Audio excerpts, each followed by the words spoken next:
On a l'impression effectivement de toujours courir et qu'il faille toujours aller plus vite.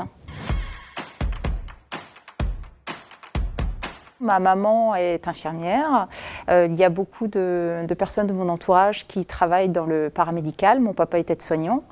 Voilà, donc c'est un métier dont j'entendais parler depuis que j'étais petite. Donc ce qui me plaît dans l'exercice de ma fonction aujourd'hui, c'est le caractère dynamique de la profession, que ce soit au niveau physique, mais également au niveau des techniques d'anesthésie. C'est en perpétuel mouvement et donc on est constamment en train d'apprendre et de nous perfectionner. Donc bien sûr, il y a le côté relationnel qu'on a donc auprès des gens qu'on prend en charge. On prend connaissance de son dossier, mais un petit peu de son histoire aussi, pour qu'il puisse s'endormir correctement et se réveiller correctement.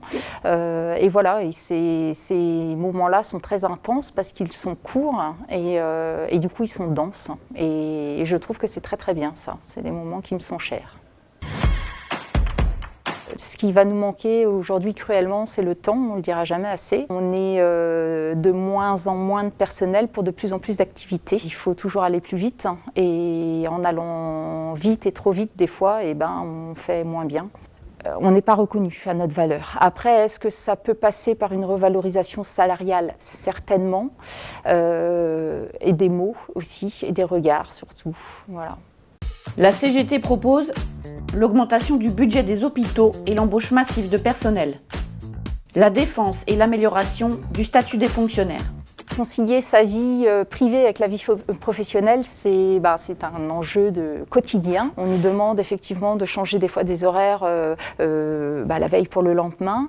On n'a pas forcément une visibilité des plannings sur très long terme et du coup pour s'organiser c'est compliqué. On n'a pas forcément non plus la famille qui est proche. Donc on doit vraiment gérer avec l'école, la crèche, la garderie. Voilà. Donc ça c'est difficile. C'est difficile. Luttons pour être plus forts. Pour des horaires de travail qui respectent les temps de pause et de récupération. Pour la réduction du temps de travail hebdomadaire à 32 heures de jour sans perte de salaire. En décembre, je vote CGT.